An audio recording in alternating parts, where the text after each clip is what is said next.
sé que sus hombres de verdad guardaste el deber, somos y libres de maldad, ricos en bondad, y seremos fieles en la lid, firmes, fuertes, alcen la bandera, grande, noble, emblema del deber, prontos, bravos, pasen la consigna, marchen todos, vamos a vencer.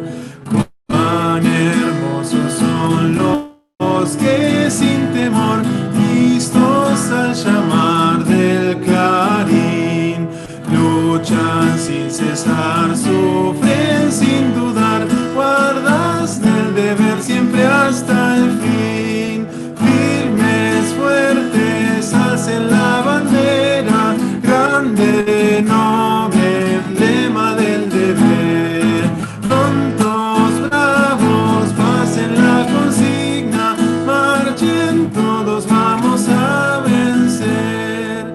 Nuestro capitán es ya vencedor, Él nos redimió por su cruz.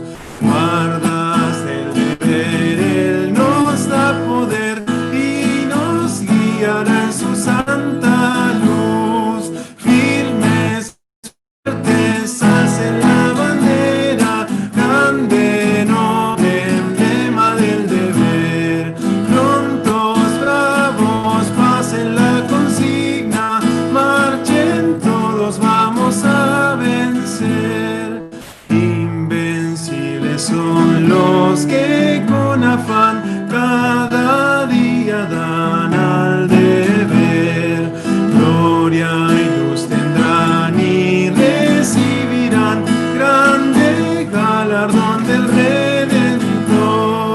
Firmes, fuertes, alcen la bandera, grande, noble, emblema del deber. Prontos, bravos, pasen la consigna, marchen todos, vamos a vencer.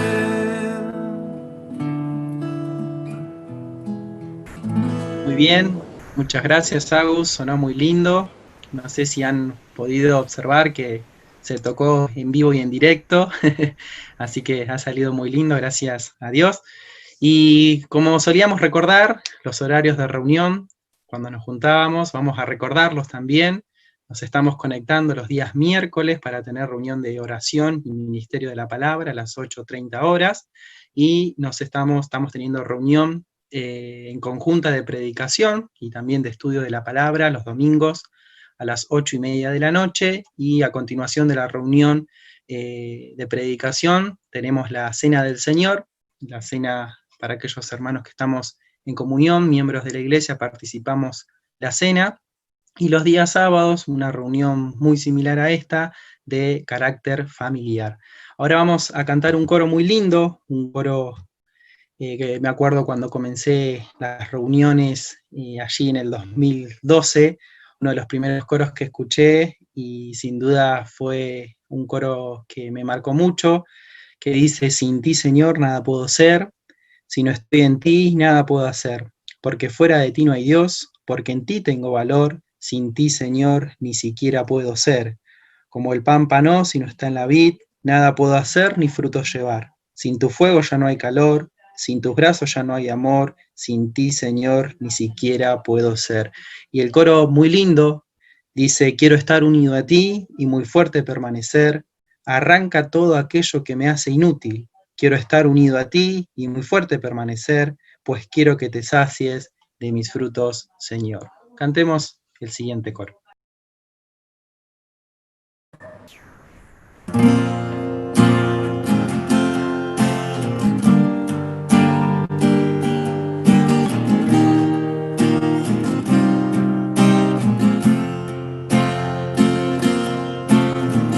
Sin ti, Señor, nada puedo ser.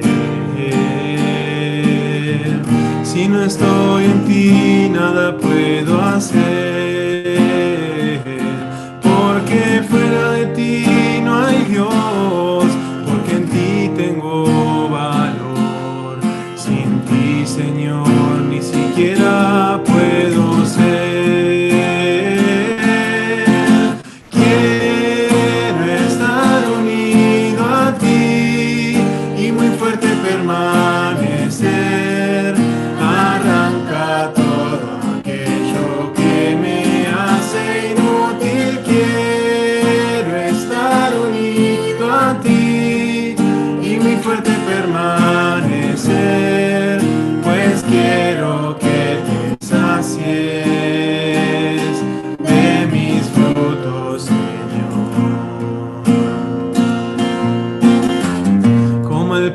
vano si no está en la vid.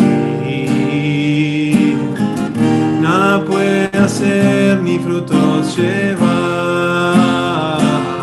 Sin tu fuego ya no hay calor, sin tus brazos ya no hay amor. Y Señor, ni siquiera puedo ser. Quiero estar unido a ti y muy fuerte permanecer. Arranca todo aquello que me hace inútil. Quiero estar unido a ti y muy fuerte permanecer, pues quiero que te sacies de mis frutos, Señor.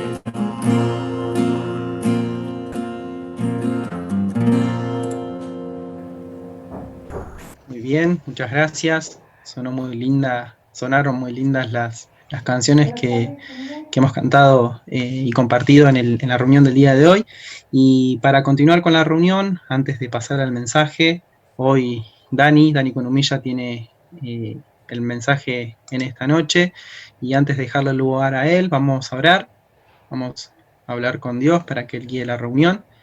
Es por eso que le voy a pedir a Carlos Barrera si él nos puede dirigir a Dios en oración, y luego, Dani, tenemos el mensaje. Buenas noches, hermanos. Oramos. Queremos agradecerte, Padre, por poder estar reunidos nuevamente y a través de este medio. Queremos darte gracias por eso, Padre, y queremos dejar en tus manos este tiempo que estamos compartiendo. Gracias, Padre, por permitirnos estar reunidos. Gracias, Padre, por poder tener esta posibilidad, Padre, y dejamos también en tus manos a aquellos hermanos que no pueden hacerlo, que tú los estés guardando y acompañando también en esta hora, Padre. Dispone, Padre, en nosotros corazones realmente dispuestos a escuchar de tu palabra, a atesorarla, oídos atentos, Padre, y que tú puedas estar guiando también al hermano que nos va a compartir de la misma, que hables directo a cada uno de nosotros, a la necesidad de nuestras vidas y nuestro corazón, Padre, y que podamos llevarla a la práctica también. Dejamos este tiempo en tus manos, en Cristo Jesús. Amén. Buenas tardes, ¿me escuchan bien? ¿Cómo andan? ¿Bien? Bueno, vamos a continuar aprendiendo de esta carta a los filipenses, y pensaba un poco en la iglesia de Casilda, si nos tocara recibir una carta, ¿sí?, de este estilo, ¿no? Directa, con nombre y apellido y dirigida a la iglesia. Y lo que hemos venido aprendiendo de esta carta, en las reuniones pasadas, nos muestran, como me estudiaba en un libro que compartí con los hermanos, una triple relación entre Cristo, Pablo y los filipenses, donde el tema central de la carta es el Evangelio y la defensa del Evangelio. Para ello, Pablo va a requerir o va a dar instrucciones precisas, imperativos hacia los hermanos de la iglesia de Filipos. ¿Por qué? Porque los hermanos contaban con una oposición, la iglesia tenía una oposición importante en el lugar donde estaba. Dicho esto, Pablo va a decir un verso muy importante que está allí en el 21 del capítulo 1, que dice: porque para mí el vivir es Cristo y morir es ganancia. Ahí está centrando todo el verdadero valor de la vida del creyente en este mundo. Entonces le va a mostrar a los filipenses cuál es la verdadera importancia de la prédica del Evangelio y del poder que tiene el Evangelio de Dios. Después va en el capítulo 2, que nosotros lo tenemos dividido por capítulo, va a exaltar lo va a recalcar la importancia y la humillación de lo que hizo el Señor Jesucristo y de dónde estaba el Señor Jesucristo. Dice que era igual a Dios, que no estimó en ser igual a Dios, que se despojó, se vació de esto y vino y se hizo un siervo obediente hasta la muerte y muerte de cruz.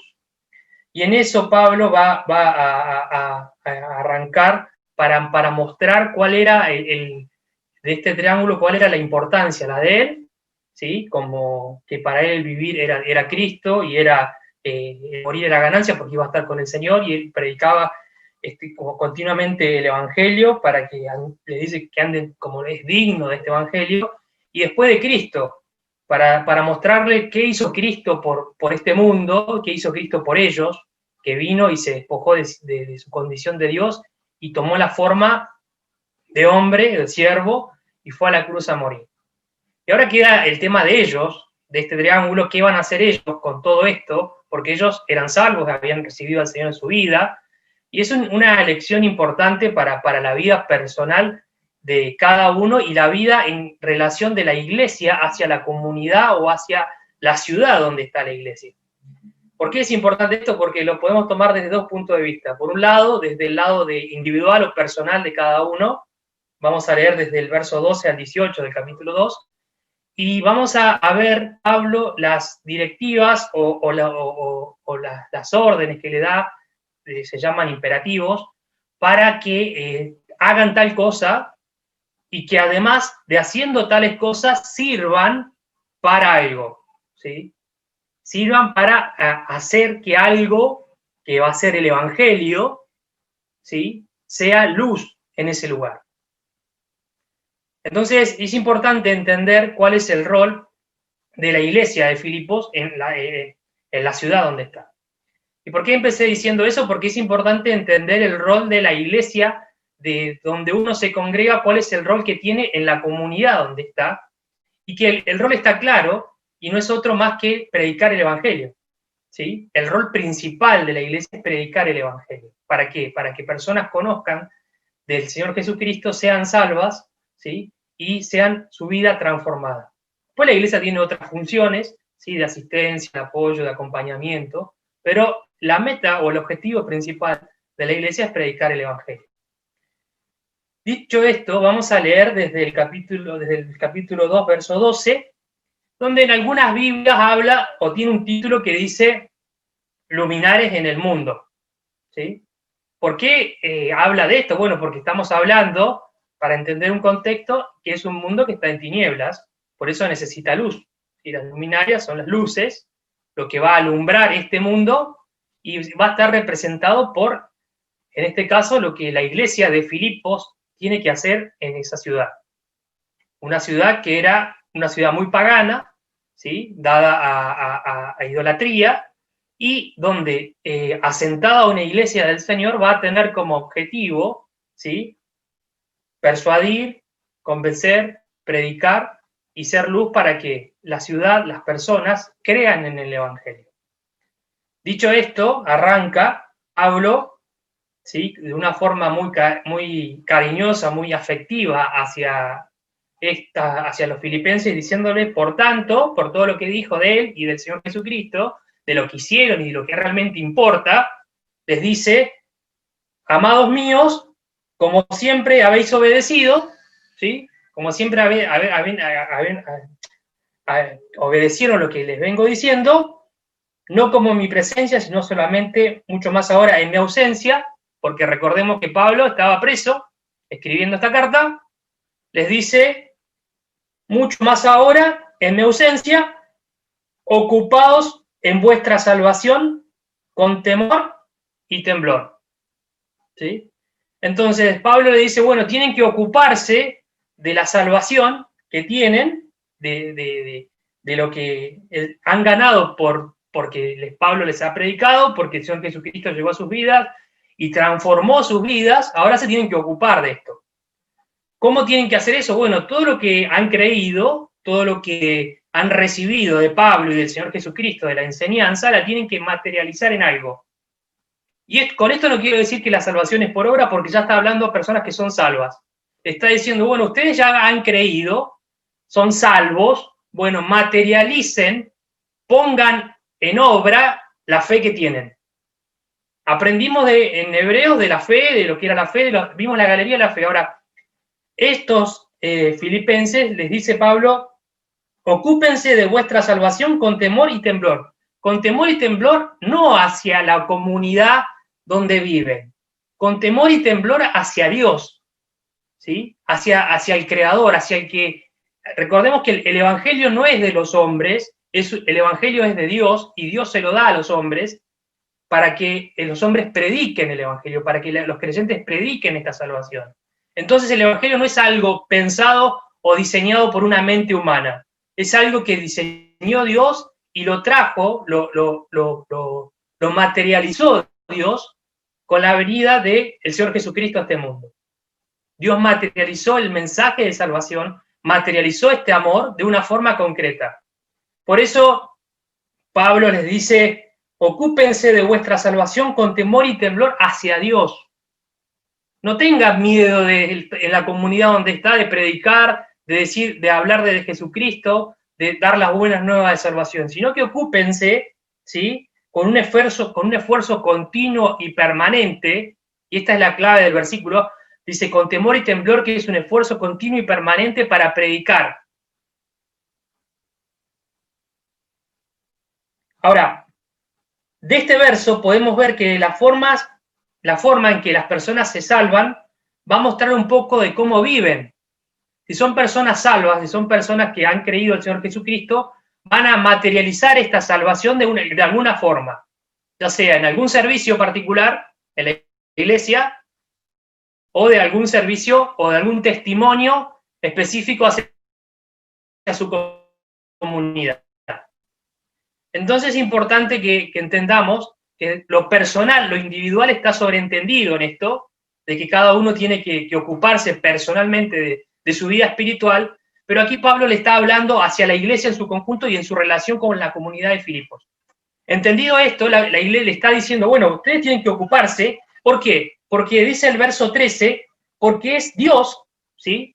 No otra persona, no es Pablo, sino es Dios, es el que produce en vosotros así el querer como el hacer por su buena voluntad.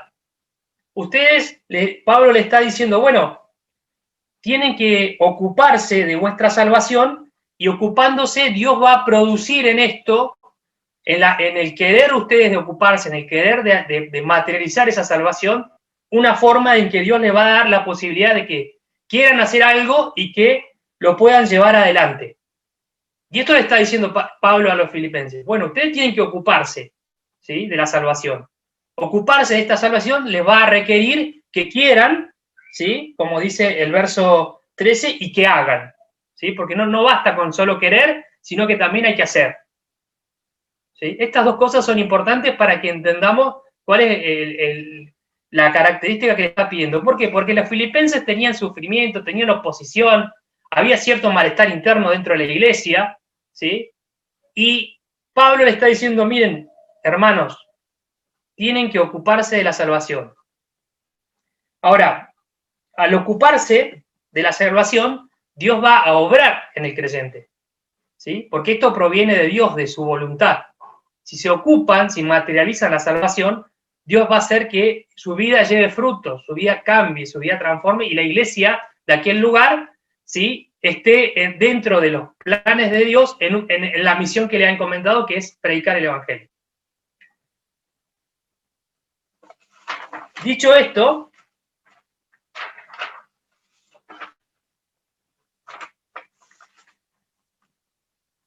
la iglesia se ocupa haciendo cosas que agradan a Dios. Bueno, ¿qué es eso que agrada a Dios? Y es lo que centra el mensaje de Pablo en esto, que es predicar el Evangelio, ¿sí?, de distintas formas, ¿sí? No hay una sola forma de predicar el Evangelio, no solamente existe la forma del púlpito, sino hay muchas formas distintas en que podamos predicar y enseñar acerca de Jesús a otras personas, ¿sí? Pablo les dice en el verso 14, haced todo sin murmuraciones y contiendas, primero y principal. ¿Por qué va a mostrar esto? Porque el ejemplo de la murmuración y la contienda lo va a relacionar con lo que hacía el pueblo de Israel cuando salieron de Egipto. Apenas salían de Egipto y tenían que ir hacia la tierra prometida, en el momento que había una oposición, en el momento que había algo que molestaba, que no estaba acorde a lo que ellos pensaban, no a lo que Dios decía, o lo que Moisés le estaba guiando, murmuraban. No murmuraban contra el desierto, no murmuraban contra el lugar, sino que murmuraban contra Moisés y contra Dios. Entonces, muchas veces nosotros pensamos que estamos murmurando, o si murmuramos dentro del lugar donde estamos, no estamos murmurando contra el hermano, estamos murmurando contra Dios. Muchas veces esto daña a la iglesia y no le permite, ¿sí? Que nos ocupemos de nuestra salvación con temor y temblor.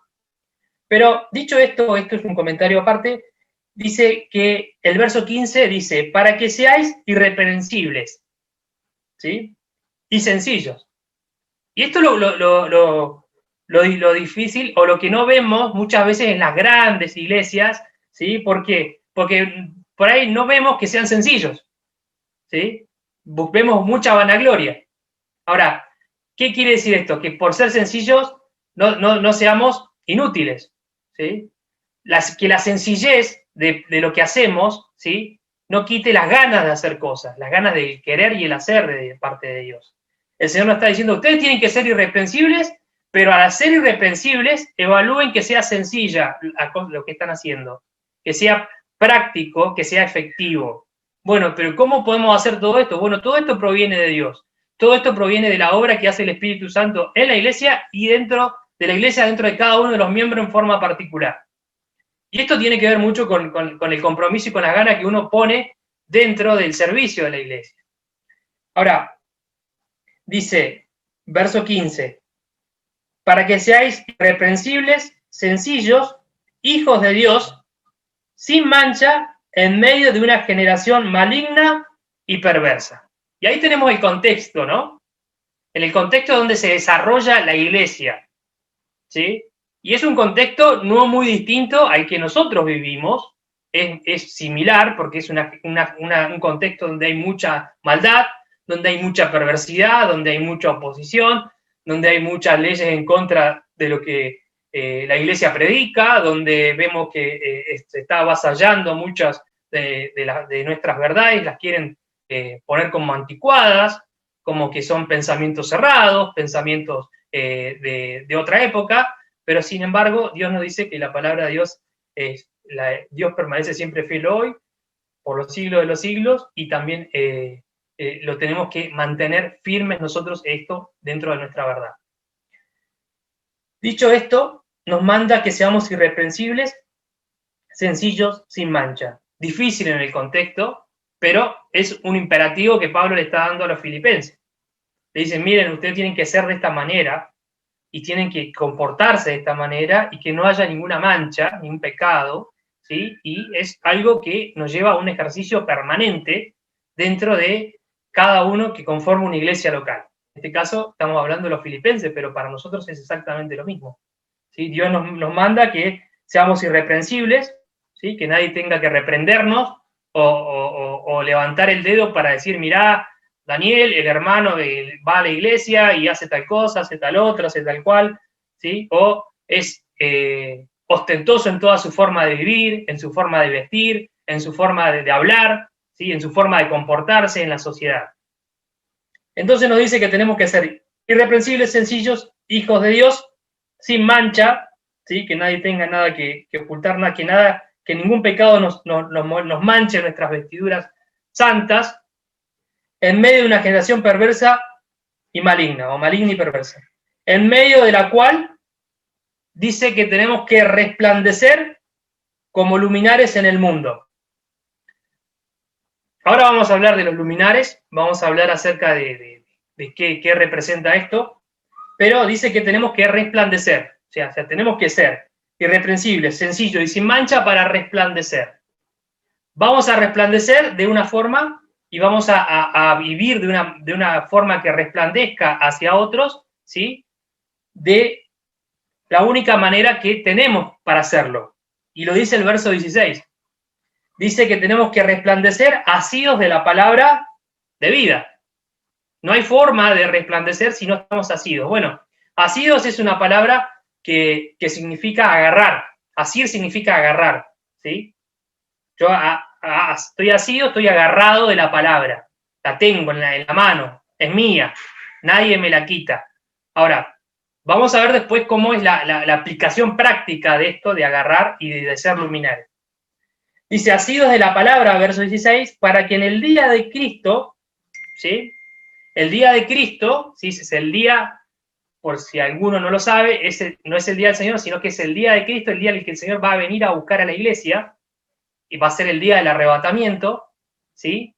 Que dice, yo pueda gloriarme de que no he corrido en vano. O sea, de que todo lo que Pablo hizo hasta ahora, ¿sí?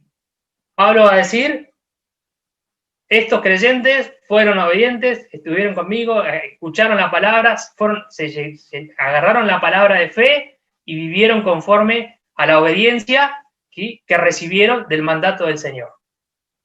Dice que no haya corrido en vano, ni en vano he trabajado. ¿Sí? Pablo hacía una obra con todas las iglesias, era un misionero que fundó muchas iglesias, muchos viajes misioneros, y en cada lugar dejó un testimonio. Entonces Pablo le está diciendo, muchachos, estén llenos de la palabra, porque cuando venga el día del Señor, yo los quiero ver ahí. Quiero verlos, quiero saber de ustedes, quiero que estemos juntos en ese día. ¿Sí? Por eso la esperanza de los creyentes cuando un hermano parte de la presencia del Señor es que lo vamos a ver en ese día, en el día de Cristo. Vamos a estar con Él. Y después, en el verso 17, Pablo va a usar una metáfora que está extraída de los sistemas de cómo se hacían los sacrificios en el Antiguo Testamento, ¿sí? Pero para que lo entendamos, es eso básicamente, es una forma de cómo se hacía el sacrificio. Dice, y aunque sea derramado en libación sobre el sacrificio y servicio de vuestra fe, me gozo y me regocijo con todos vosotros. Y asimismo, gozaos y regocijaos también vosotros conmigo. O sea, Pablo está diciendo que él está dispuesto a morir por esto, a ser sacrificado por esto, porque ya lo dice en el verso 21, que para él el vivir era Cristo y el morir era ganancia. O sea, él sacrifica su vida y lo hace y lo expresa de una manera de un contexto del Antiguo Testamento como una libación. Dicho esto, de estos versículos que tocaban para hoy aprender o buscar algún comentario, vamos a ir a ver dos palabras que me llamaron la atención de esta lectura, que la primera es luminares, ¿sí?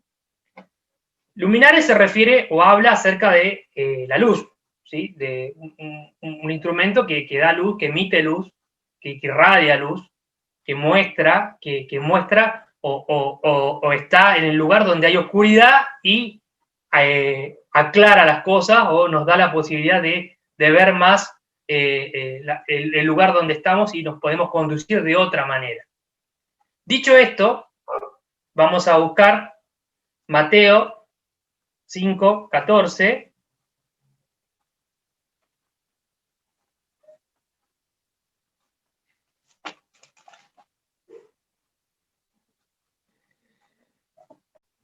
Dice, vosotros sois la luz del mundo. Una ciudad sentada sobre un monte no se puede esconder. ¿Sí? Y dice, ni se enciende una luz y se pone debajo de un almud, sino sobre el candelero y alumbra a todos los que están en casa. ¿Sí? El Señor Jesucristo, estas son palabras del Señor Jesucristo, nos dice que nosotros, hablándole a los creyentes, a los discípulos, son la luz del mundo. Esa es una primera idea. Los creyentes son la luz del mundo. Vamos a buscar otro texto que está en Juan, capítulo 1, Evangelio de Juan.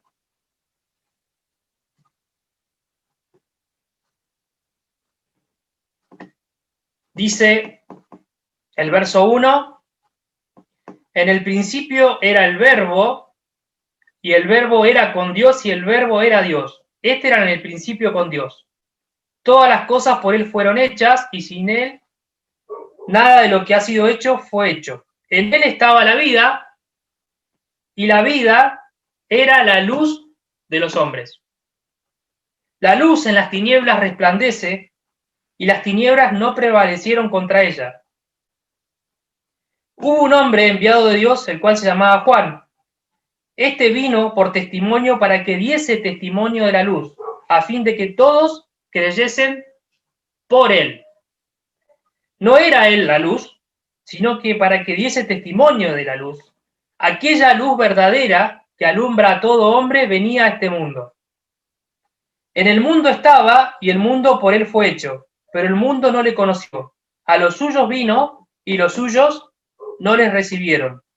Mas a todos los que le recibieron, a los que creen en su nombre, les dio potestad de ser hechos hijos de Dios, los cuales no son engendrados de sangre ni de carne ni de voluntad humana, sino de Dios. ¿Por qué? Porque el Evangelio proviene de Dios. Y esta luz, para diferenciar, la iglesia es la luz del mundo y Cristo es la luz de los hombres. Si el hombre no tiene a Cristo en su corazón, si una persona no tiene al Señor Jesucristo en su vida, ¿sí?, no puede ser luz del mundo. Entonces, la relación es la siguiente.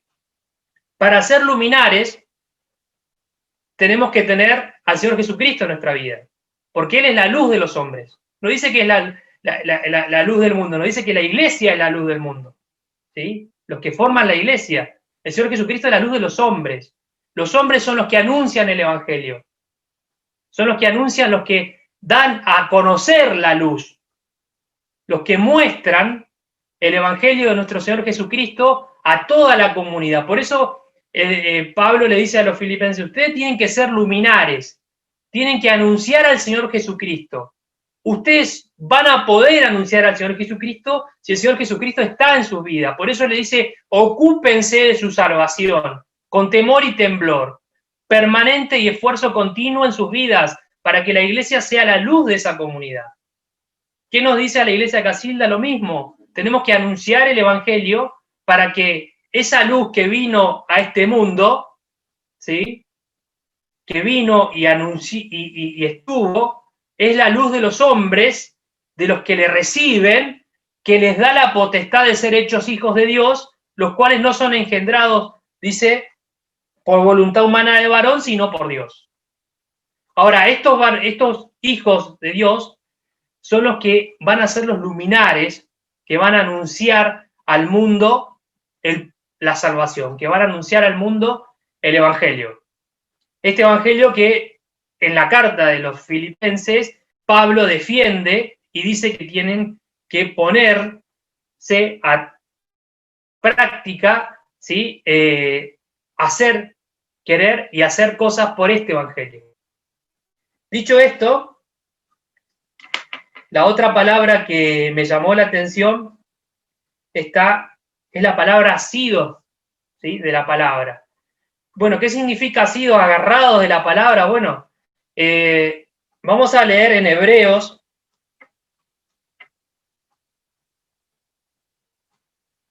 capítulo 4, verso 12.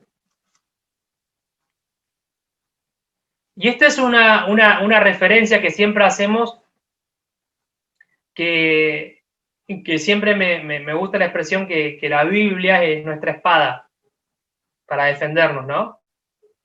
Entonces, asidos es agarrados, y agarrado a la Biblia, o sea, agarrado de la palabra, dice el verso 12 del capítulo 4, porque la palabra de Dios es viva y eficaz y más cortante que toda espada de dos filos y penetra hasta partir el alma y el espíritu y las coyunturas y los tuétanos y discierne los pensamientos y las intenciones del corazón. ¿Sí? Y esto es lo simbólico, lo gráfico, ¿no?, de estar asidos, de estar agarrados. Si tenemos la espada agarrada, tenemos la palabra en nuestra mano y la sabemos usar, ¿sí?, la sabemos aplicar, vamos a poder cambiar una comunidad, vamos a poder transformar vamos a poder ser una iglesia de influencia, o sea, que tenga una influencia sobre el radio que nos toca estar. Y esto es lo que le está diciendo Pablo a los filipenses. ¿Ustedes tienen miedo? ¿Están sufriendo oposición? Bueno, agárrense de la palabra, que es la espada que tienen, para defenderse y para predicar. ¿Por qué? Porque son luminaria, ¿sí?, iluminan, pero se tienen que defender también, ¿sí? ¿Por qué? Porque van a recibir ataques, van a recibir oposición, van a recibir malos tratos. Y esto va a generar problemas internos, claro que sí, va a generar también resentimiento. Por eso le dice, hagan las cosas sin murmuración. Hagan las cosas, sean irreprensibles, sencillos. Prediquen el evangelio a la comunidad. Dicho esto, los filipenses reciben el mensaje y pensaba en otro texto acerca de la palabra, que está en Timoteo.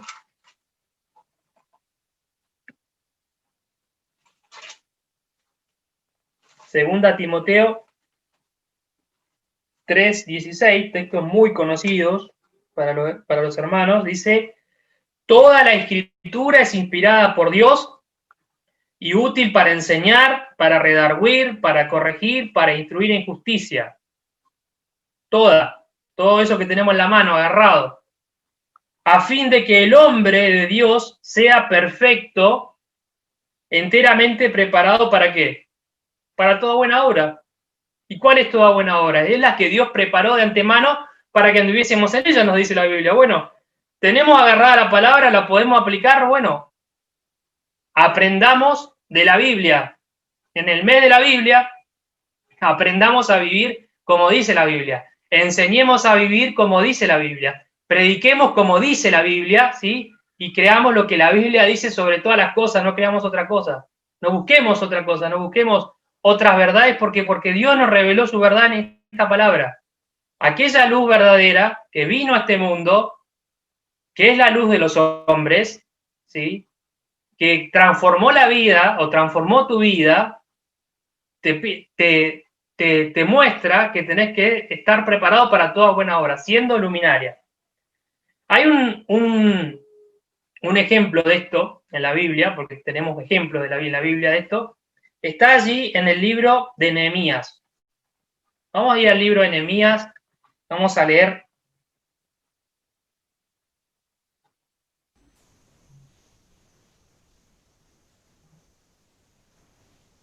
el capítulo 4.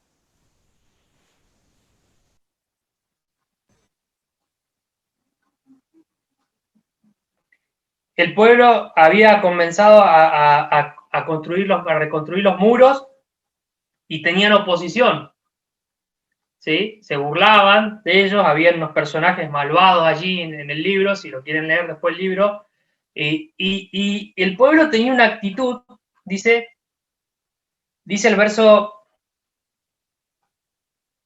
14, vamos a leer, dice, después miré y me levanté, Nehemías 4:14, y dije a los nobles, a los oficiales y al resto del pueblo, no temáis delante de ellos, acordaos del Señor grande y temible, y pelead por vuestros hermanos, por vuestros hijos y por vuestras hijas, y por vuestras mujeres y por vuestras casas. Y cuando oyeron nuestros enemigos que los habíamos entendido y que Dios había desbaratado el consejo de ellos, nos volvimos todos al muro, de vuelta al trabajo, a la obra, cada uno a su tarea. Desde aquel día la mitad de mis siervos trabajaba en la obra y la otra mitad tenía lanzas, escudos, arcos, corazas. Detrás de ellos estaban los jefes de toda la casa de Judá. Y dice el verso 17, que me llamó la atención, dice, los que edificaban en el muro, los que cargaban con una mano trabajaban en la obra y con la otra tenían la espada. ¿Sí? Y esto es lo lindo, lo interesante de conocer cada día más la Biblia, cómo se autointerpreta o cómo nos lleva el pensamiento del Espíritu Santo a saber que Dios siempre es el mismo y la idea, la sencillez del Evangelio es siempre esta. Trabajar en la obra, tener el mensaje, tener un servicio, pero tener la espada siempre preparada para presentar defensa contra la oposición de los enemigos. Ellos estaban construyendo un muro y los que los rodeaban no querían que construyeran el muro, no querían que hicieran lo que están haciendo. ¿Ustedes piensan que los que vivían en Filipos querían que la iglesia de Filipenses predicara? ¿Querían que la iglesia enseñase de Jesucristo? Había oposición porque Satanás estaba ahí. Satanás va a generar oposición en cada un lugar donde haya una iglesia del Señor. Donde se predique el evangelio va a haber oposición de Satanás. Por eso, el mensaje hacia los filipenses es, miren, ustedes tienen que estar preparados, asidos, agarrados, son luminaria, van a iluminar aquel pueblo, esa ciudad donde están. pero van a tener que tener la espada agarrada para defenderse. Nosotros, como iglesia, como creyentes, tenemos que conocer nuestra Biblia, tenemos que saber que tenemos un mensaje de Dios para el mundo. No es un mensaje nuestro, sino que es un mensaje que Dios le da al mundo. El Evangelio, la buena noticia de parte de Dios, es un mensaje que va a mostrar luz a la vida de las personas, como lo hizo en mi vida, como lo hizo en la vida de muchas personas que hoy están en este Zoom, cómo transformó vidas, ¿sí? Pero no tiene que quedar ahí solamente que me convertí y creí y me bauticé, no. La vida del Señor dice que tenemos que estar predispuestos en el querer y en el hacer, en la voluntad de Él, cosas para seguir siendo luminarias hasta que el Señor venga. Por eso Pablo le dice que tienen que seguir haciendo esto hasta el día de Cristo. Y lo tenemos que seguir haciendo nosotros de la misma manera que los filipenses. Anunciar las buenas nuevas de salvación a toda criatura, sin distinción, gratuitamente, porque gratuitamente lo hemos recibido. Cuando la iglesia entendió esto, fue una iglesia que prospera, que crece, que se ve que el Espíritu Santo está en esa iglesia, porque tiene luz. ¿Qué ve el resto de la comunidad? Ve luz, ¿sí? No ve oscuridad, no ve tinieblas, porque la luz prevalece sobre la tiniebla, nos dice la palabra de Dios. Dice que la luz vino a este mundo, esta luz de los hombres, y las tinieblas no prevalecieron, no ganaron lugar. ¿Por qué? Porque Dios iluminó esto, lo iluminó con el Evangelio, lo iluminó con nuestro Señor Jesucristo. ¿Por qué? Porque Filipenses capítulo 2 arranca diciendo: haya en vosotros este sentir, el cual también hubo en Cristo Jesús. Si nosotros tenemos este sentir, Dios va a producir en nosotros el querer y el hacer. Que el Señor bendiga su palabra, que sigamos aprendiendo muchísimo de este libro, que como dice nuestro hermano, lo leemos en 12 minutos, pero tiene mucho contenido y mucho contenido evangelístico acerca de cómo vivir por el Evangelio, de lo que el Evangelio dice y la forma práctica, y cómo le ayuda a la iglesia a mostrar la luz, a ser luminaria. Cristo lo hizo, Pablo lo mostró, y la iglesia lo tiene que hacer, ¿sí? Porque es un imperativo que nos muestra la carta hacia los filipenses. Que el Señor bendiga su palabra, y terminamos con una oración. Padre, te damos gracias por tu palabra, por lo que podemos aprender en ella. Ayúdanos a vivir como luminares de este mundo, a saber que debemos tener la palabra agarrada en nuestra mano, la Biblia, asidos de la misma, para poder predicar el Evangelio de nuestro Señor Jesucristo a toda criatura. Pedimos por la iglesia de Casilda para que la siga sosteniendo en esto, para que pueda anunciar el Evangelio a toda criatura. Gracias por este momento, bendícenos y te damos gracias por poder participar. En el nombre del Señor Jesús pedimos todo. Amén.